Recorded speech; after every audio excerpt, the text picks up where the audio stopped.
Hey guys, good morning, good afternoon, good evening, wherever you may be. My name is Zia, and welcome to Crypto Polaris, my very first YouTube video. You can also find me on Twitter at CryptoPolaris21, where I frequently update the information that you find here, as well as the latest information. So I want to thank each and every one of you guys who decided to come and check out Crypto Polaris. Why are we called Crypto Polaris? Very simple. Since this is the first one, so I'll explain. Is together we're going to go on a journey to find out what is really behind all this information and news that is out there, and discover and keep an open mind, learn, invest, make money, and so on and so forth. So without any further ado, let's get started here. So let me drop some slides here and talk about what we are about to do. Uh, so let me just quickly get rid of this banner here, and so that way we can see the whole slide. So you just saw this at the very beginning. Really, guys, in order to achieve financial freedom, you really need to be curious. You have to have an open mind, and once you listen, you comprehend, truly take that comprehension, and then decide on your own, what can I do to invest? What is some disposable income that I can put into Bitcoin or other types of coins that are that you like? And we'll eventually talk about those. But today is primarily about Bitcoin, and I'm a big believer in Bitcoin, and I've been in it for a long time. By way of introduction, my degrees in computer science, have built and sold many companies, been through .com, yada, yada, yada. So I won't bore you with that. But this is my passion, and I want to share what I've learned and what we will learn together. Okay. And, this is my funny way of representing. In order to achieve financial freedom, it really doesn't cost you anything other than just learning, and what costs you money is an investment amount, and the rest is free. And repeat this menu item or ingredient, whatever you would like to call this. So I'll bring this up every now and then. So why don't we get to what we really are here for, right? We're here because you hear that Bitcoin is a scam. And I'm going to walk you through all the things that people say, why it's a scam, and try to give you a few counterpoints to that. And obviously, I'm doing this video because I do not believe it is a scam, but I would say 95% of the people are waking up to Bitcoin and blockchain and cryptocurrency. So, what we'll do right there is we'll go through all of these things, and this is a quick agenda for you that shows you. I'm going to give you some history of Bitcoin. I'm actually going to show you. I'm actually going to show you what Bitcoin looks like in real world. We are going to go inside of a Bitcoin ledger and show you that, and also show you the very first Bitcoin block. You will actually see the date and all of that. It's amazing. It's a tool that you can use to be curious about all of these things, and hopefully I'll be able to convince you with all the U.S. government support, rules, and regulations that are changing, and give you some final thoughts on that. So let's talk about some of these things. I constantly get, you know, questions from people. People say tongue in cheek, well, it's just a computer program. It's just a code. Why do you want to put money into a code? Because it's fake internet money. So as I go through all of these things, bear with me. I'm going to answer these things throughout the next slides, but it is driven by computer. It is a mathematical equation people try to solve, and in return, they get rewards in Bitcoin. And we'll get into that shortly. It's too volatile. Of course, it's volatile. Anything brand new is volatile. I don't know if you guys are old enough, or are you old enough?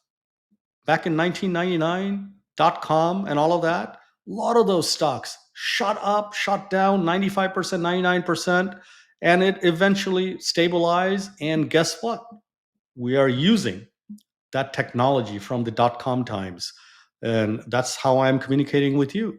So now you don't even think about that. It's become ubiquitous. By the time Bitcoin becomes ubiquitous, it's too late. You're looking at a Bitcoin price of probably 750 a million. Some people say multi-million dollars, and it will stabilize at that price. So yes, I admit it's volatile, but anything new is volatile. Can't buy anything with it. Well, you actually can. You can buy a Tesla car.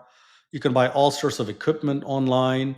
Uh, there are a lot of coffee shops that accept it. But guess what? My advice to you, don't use Bitcoin to buy that. Use the trash money, which is the USD or other currencies. I say it tongue in cheek, but you'll see why I'm saying that as you see the numbers when we go through that. Nothing backs it. Well, you'd be surprised to hear, and you'll see my answer, what actually backs it. Okay? So it's used for money laundering. Well, I have news for you. Cash is the number one source for money laundering, because if I give you cash and you sell me something in black market, there is no record of a cash. I don't understand why people say Bitcoin is used for money laundering. Do you know every single Bitcoin is logged in the public ledger? And I'm going to actually show you. You'll see that. Ponzi scheme, I've heard it. Well, guess what? Bernie Madoff, Ponzi scheme. In order to do any Ponzi scheme, you need a person responsible for it or an entity responsible for it. Guess what? Nobody owns Bitcoin. Nobody owns Bitcoin. There are hundreds of thousands of computer network nodes that run Bitcoin. No company, no person, no entity. So the notion of Ponzi scheme is not applicable here. And I'll show you in my next few slides. Pure speculation. Well, early days, as I said, is volatile, pure speculation. And digital tulip mania. I don't know if you guys know, but there was a tulip mania back in 1600s in Netherlands, I believe, and price of tulip went up to $46,000. Well, guess what? You're going to find out that the Bitcoin cannot become this kind of a tulip mania, because there are rules and regulations that have been instituted in the last year or so, and mostly by Donald Trump's administration, that has made it legal to own Bitcoin. And I'm going to show you all of those things in the next few slides. Okay, so let's keep moving. So let me just touch on what is Bitcoin.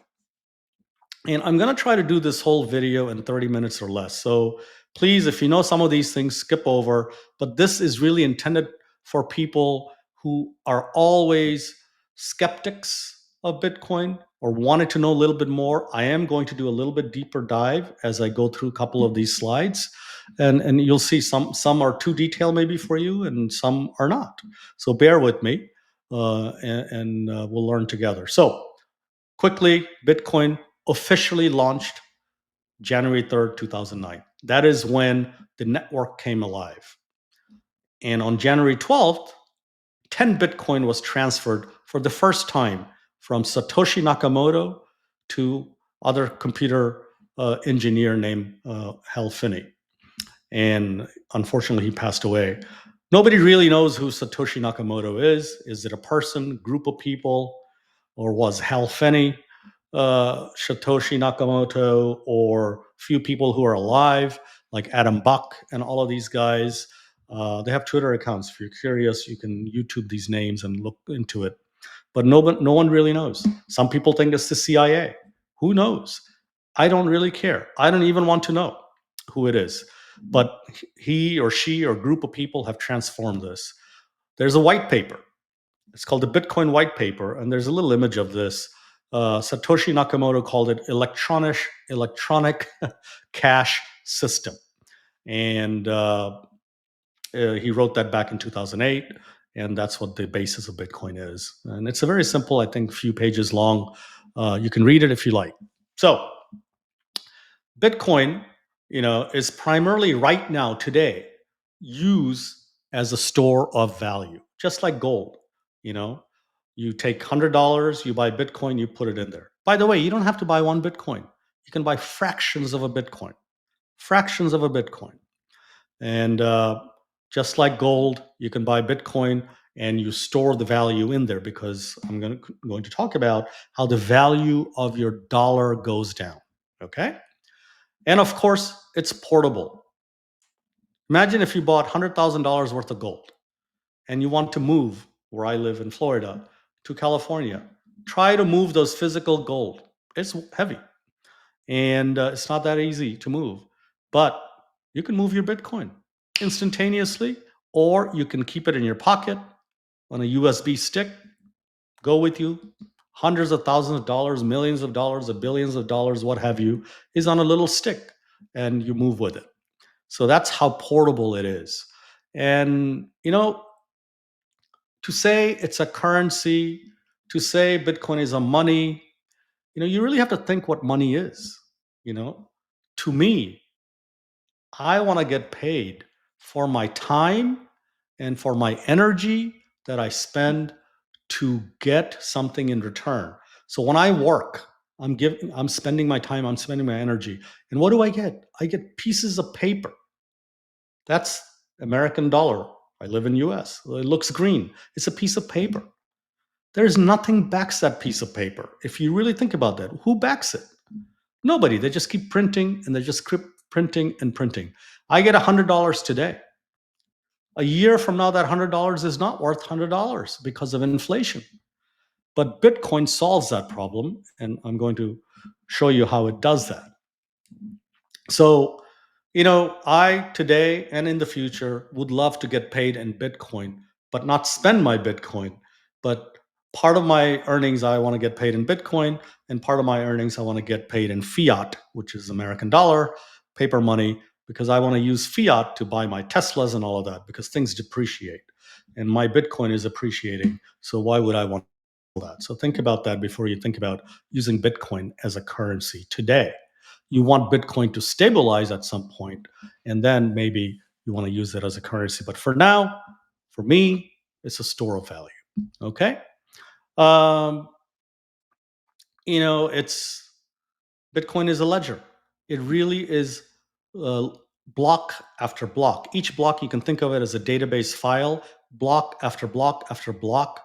It gets written in the internet, and it can never be changed. And this is the key. You have to understand that ledger can never be changed. You go to Bank of America, you put $100, and then you transfer $10 to Jane Smith. So your bank balance is $90. But guess what? Someone working at Bank of America can log in and just change my number from $900, sorry, $90 to $900, just like that, at the keystroke. And now I have $900. That's hacking. You cannot hack Bitcoin. Once the ledger writes that Zia has $90, it cannot be changed. Why? Because ledgers are stored and verified and trusted on hundreds of thousands of independent computer networks or nodes that are used to safeguard Bitcoin network or the ledger. Okay, I think that's enough. You need to know about these things.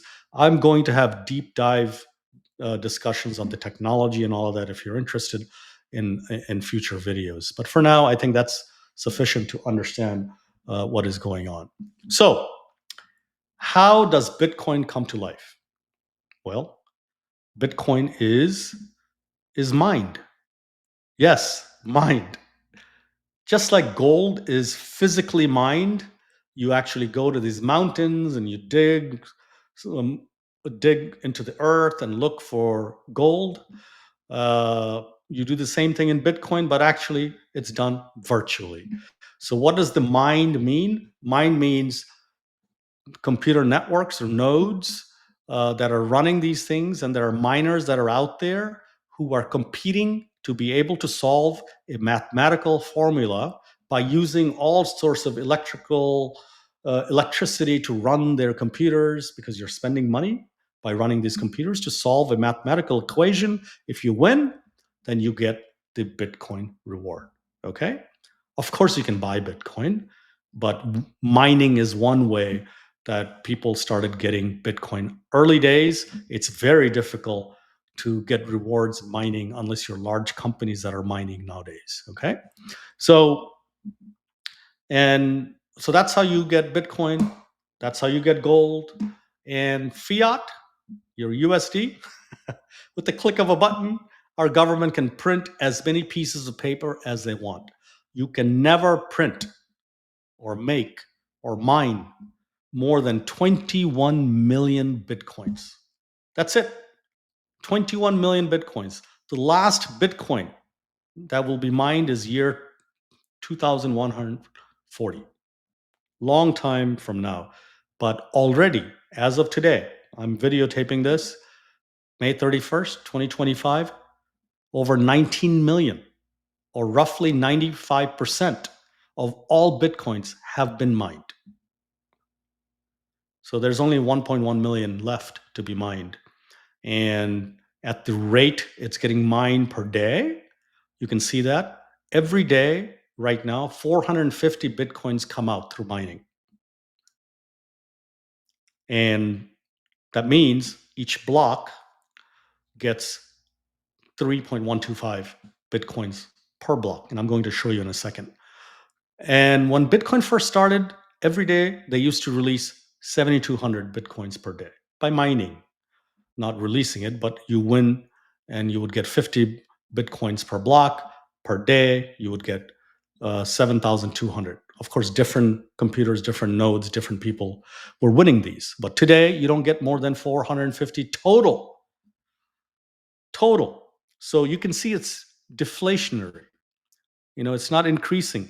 Every 4 years, this reward, this year, which started actually 2024, when they had a halving, that's what they call them. Every 4 years, they cut the rewards per day by half. So 4 years from 2024, which is 2028, you will no longer get 450 BTC per day. It will be half of 450 BTCs. So you can do the math. So a little over 200, right? So that's why Bitcoin is such a beautiful, pristine asset that everyone should have. Everyone should have. And people have such a big misunderstanding about Bitcoin. So now I told you I'm going to show you the blocks, what a Bitcoin looks like, and all of that. So let me just do that and see if I can find the screen to show you on that. And here it is. And hopefully you can see this. So this is a website called mempool.space where you can actually go and look at every single Bitcoin. So let me explain a little bit. These three in green, each one is a block. They are being worked on right now. But everything over here where you see my cursor, that has already been created. And so the current block is is 899,301. That's the block number, current block number. The very first block number is 0, and we're going to go to 0 in a second. But if I open this one, you can see I scroll down and you can see all the transactions in all these blocks. All of these are transactions that were mined, and this particular block did 3,519 transactions. So this miner, in this case, the miner was Antpool. This company called Antpool solved this mathematical problem. They mined it and they wrote all these things in the ledger. And in return, Antpool received 3.16 Bitcoin for this block. So the one before was some other company called Foundry USA. They received 3.25. It's not exact, it's roughly around 3.15, 3.2 is what they get. Okay. And the one before was also Foundry. Boy, these guys are winning. And the one before is another company. So these are companies. You and I can currently run nodes, but we will never win because these guys have thousands and thousands of servers that are competing against each other to win these Bitcoin rewards. So now let me go to the very first in 2009. Remember the date? January 3rd, 2009. You put a zero there, hit enter, boom. This is called the Genesis block. See, it says Genesis block, meaning the very first. This is the Satoshi Nakamoto who mined this block. And if I scroll down, at that time, they were giving out 50. Today, 3.15. And guess how many transactions? Just himself or herself or this group. Only one transaction. So from here, you can see the date right here, 2009. Boy, I get excited and giddy about it. I'm a little techie, I guess, or nerdy. Look at this, January 3rd, 2009 at 1:15. I believe that's UTC time. That the very first Bitcoin was created. And you can see the next one and the next one and the next one. And you can keep going to the current one. It will take forever. Or you can just jump right here and go to the very latest one right here. And you can see this is real time. Things are moving around. Ledgers are being created. They're being written. This is what blockchain, or in this case specifically, Bitcoin blockchain looks like. And each one is a ledger. It's going to keep growing to the left, keep growing to the left. So, and then it's going to move over to the right. And it's just going to keep on going till 2000 or 2140, year 2140, this will stop. The mining will not exist after that. So I hope you're excited about that. And so this is a little peek in that. And let me go back to my slides and continue talking about this. So you just saw the Bitcoin in action. So let me just go to the next slide and see what we have here. So this is very important. And let me take a sip of, I'm really excited. Oh boy, I need to be a little caffeinated. Sorry about that. It's a little late here, 9:29 p.m. East Coast time. So this is very important, guys. You need to understand the laws are changing. The rules and regulations are changing. And that is why I'm excited.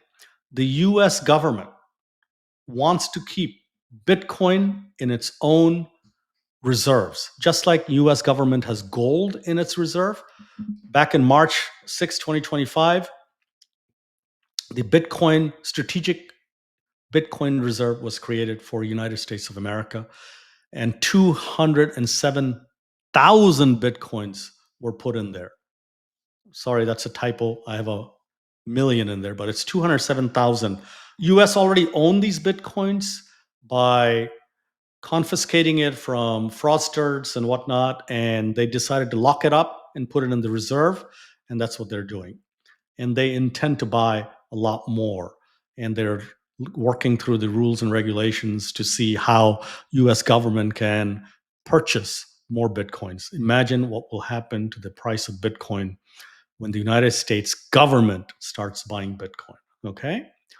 The next, related to the Bitcoin strategic reserve, US also created on March 6th the digital asset stockpile. Well, what does that mean? That means in there, not only Bitcoin is going to be stocked, they're also going to stock XRP, I think Cardano, Ethereum. There may be one or two that I can't remember, that they decided that these are worth having inside of the digital asset. Okay. Beyond the United States of America, there are United States states.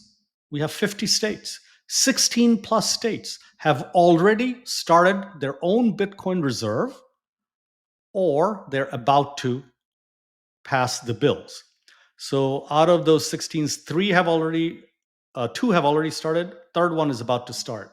So Arizona and New Hampshire is already approved. They're getting ready to put the Bitcoin in there by purchasing. So they're going to take their treasury, state money that they have in fiat, sell it, and they will buy Bitcoin with it and keep it in there. Same thing. Next is Texas, and so on and so forth. So you can see, guys, these things are happening while you are wondering, is Bitcoin a scam? If this is a scam, you tell the United States government. If this is a scam, you tell all the states. And here's one more thing. Some of you may know this. SAB 123 was repealed. Well, what does that mean? This is a regulation that was repealed because before this was not allowing the banks to hold Bitcoin. Now that this is repealed, SAB 121, banks like JP Morgan, not JP Morgan, yeah, Chase, JP Morgan Chase, Bank of America, Wells Fargo, all the US banks are going to be able to hold Bitcoin for you. You're going to be able to walk into Bank of America, open a checking account, but the currency in there is not USD. You can choose Bitcoin. Why do you think banks are doing that? Think about that, guys. Hasn't started. This was just repealed, and it's getting ready to start.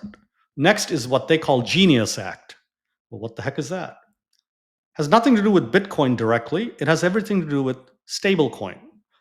I don't know if you know what stablecoin is. I'll have other videos that speak to stablecoin, but stablecoin is nothing more than digital representation. It is a crypto, either built on Ethereum or Solana, which are other cryptos that they created stablecoin. So one stablecoin equals one USD. So I'll give you an example.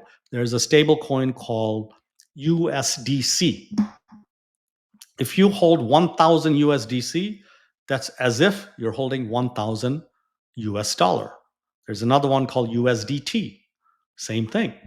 And why is that important? This is a stepping stone into being able to transfer Bitcoin, buying Bitcoin, and all of that globally. The on ramp from fiat to Bitcoin through stablecoin is what makes it very exciting. So it's hard to wrap your mind around it. You can say, well, Zia, I can go to coinbase.com, sign up, or I can go to binance.com and sign up, transfer my euro or transfer my USD, and I buy Bitcoin. Yes, you can. No problem. But behind the scene, there's a lot of things that happen, just so you know. But if you just simply transferred USDC or USDT to Coinbase, instantaneously everything settles. With USD, it does not instantaneously settle. All sorts of other rules and regulations that are applicable, and every country treats all of these things very differently. So this is a very big deal, and it's worth remembering. Huge companies like BlackRock, $13 trillion company, BlackRock, under management, are buying Bitcoin. They're the second largest Bitcoin holder behind Satoshi Nakamoto. I think they own 630,000 Bitcoin. They've been buying and buying and buying for last year, year and a half. Fidelity, Grayscale, Franklin, Vanek, Invesco. There's more. I just wanted to list some. Why is the question you have to ask. These are all happening, and I want you to be aware of it before it's too late, when each Bitcoin costs like 500,000 or 750 or a million. Large corporations like Tesla, MicroStrategy, and others are buying Bitcoin. So if I were you, this is not financial advice. You saw my disclaimer. It is something you should educate yourself and then decide for yourself what you want to do. Okay, some fun stuff here, but let's look at it real carefully. Currently, the Bitcoin price, my final thoughts on these are 105. It was 112, right? So there's a meme down here on the lower right. When it was 112, I'm getting so many phone calls from my friends. Hey, Zia, is it too late to buy? Damn, I should have bought it when it was 100,000. Well, today it's down to 103 or 104,000. And you're not buying, are you? Because you're scared. Well, you're not buying it to trade every day. You're buying it to hold, for yourself, for your kids, for your grandkids, or you hold for 5, 10 years and go from there. So people are hoarding, guys. Nation states are buying, ETFs are out there, public companies are buying, a lot of major countries are buying. There are countries like UAE, Qatar, China, Russia, India. They're all buying, guys. What are you waiting for? You really need to educate yourself. That's what I'm trying to do here. Our Senator Cynthia Loomis from Wyoming wants US Bitcoin Strategic Reserve to buy at least 5% of the Bitcoin, guys. 5% of the Bitcoin. That's like over a million Bitcoins. There aren't that many left. Remember, in total, we have printed little over 19 million or mined little over 19 million Bitcoin. Of those, a lot of people estimates 3 to 5 million are lost. They're lost. And I'll do a video on that, why they're lost. So you really don't have that many Bitcoins. So if you believe in supply and demand, that's what's about to happen, guys. My last slide is kind of funny. US government, the money printer goes brrr, as they say. We keep printing money. We keep printing money. The meme on the right, you know, is the meme on the right is showing you that if you had $100 in 2020, in 2025, it's worth $76. $76. And if you had Bitcoin for $100, it's now worth, let me turn off the camera so you can see.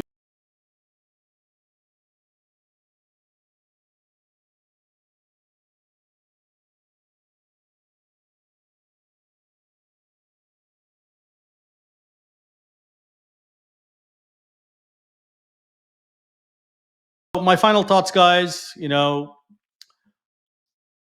US government is going to keep printing money.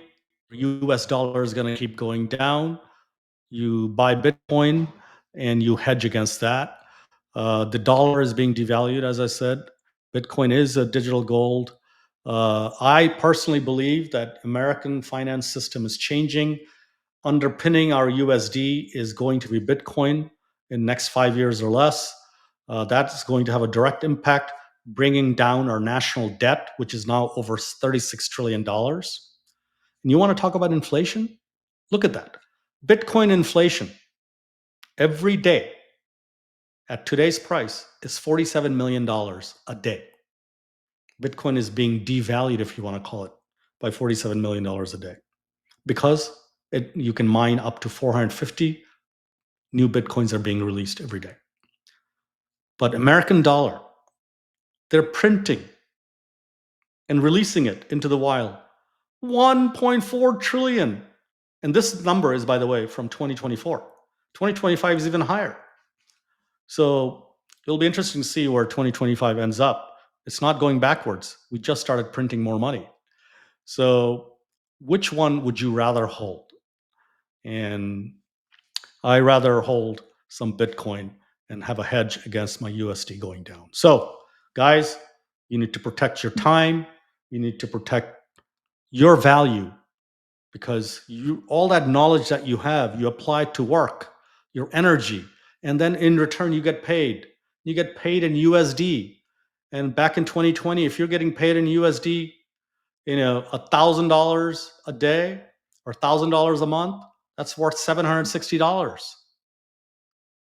But if you got $1,000 in 2020, that's worth $12,000.